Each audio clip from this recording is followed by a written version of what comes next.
Showers of blessing, showers of blessing we need. Praise the Lord. Welcome to Showers of Blessing. దేవుని కృపలో భద్రపరచబడి నూతన దినంలో ప్రవేశించాం. ఈనాటి దేవుని వాగ్దానం, నీ గుడారపు స్థలమును విశాలపరచుము. Enlarge the place of your tent.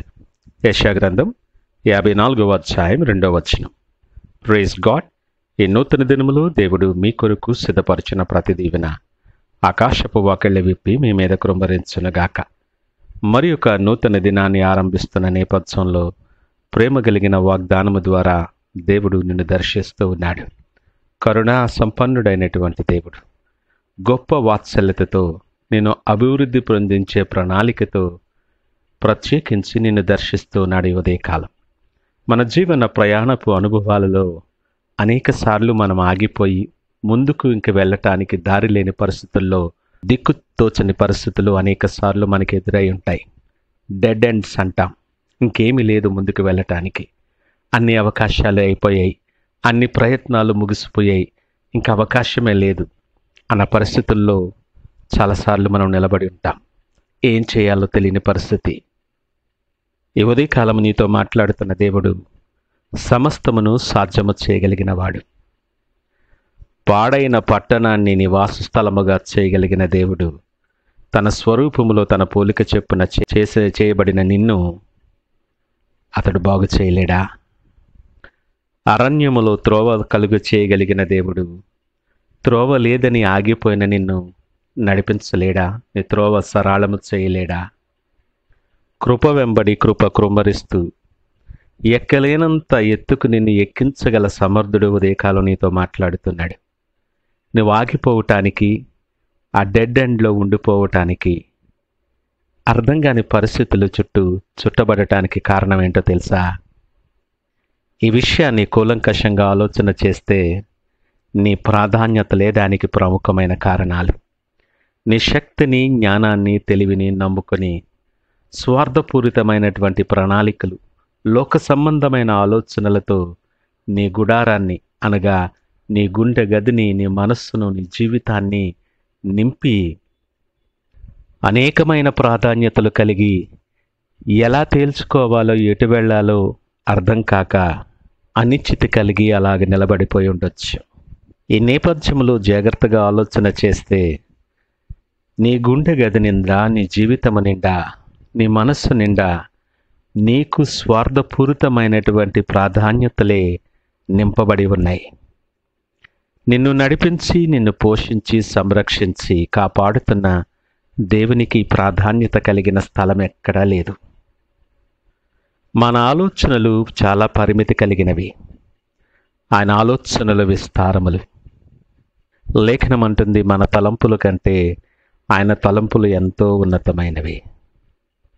నీ జ్ఞానాన్ని, నీ స్వశక్తిని, నీ వెనుకున్న వారిని నువ్వు నమ్ముకొని ఇన్నాళ్ళు నువ్వు నడిచింటావు. వారే నీ ప్రాధాన్యతలుగా, నీ జ్ఞానమే, నీ శక్తే ప్రాధాన్యతలు కలిగి జీవితమంతా అవే నింపేసి ఉండొచ్చు. ఇక ఆలోచించలేని ఆ పరిస్థితికి వచ్చేసరికి ఏం చేయాలో పాలుపోని నేపథ్యం.